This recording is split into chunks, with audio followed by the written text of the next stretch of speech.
Hej. Så er det taske. Toiletrulletest.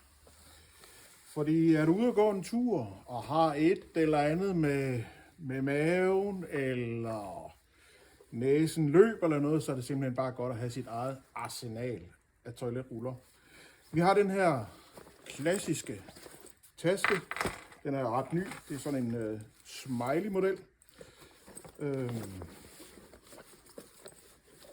Kan bruges til både indkøbstaske, men også en lille rejsetaske. Og skal du have lidt ekstra toiletruller med, så kan du lige lave den her, hvor den udvider sig. Sådan. Og vi har snydt en lille smule, så vi lægger den der. Vi har simpelthen fyldt op her. Og så skal vi i gang med at tælle, hvor mange toiletruller kan vi have i den her taske.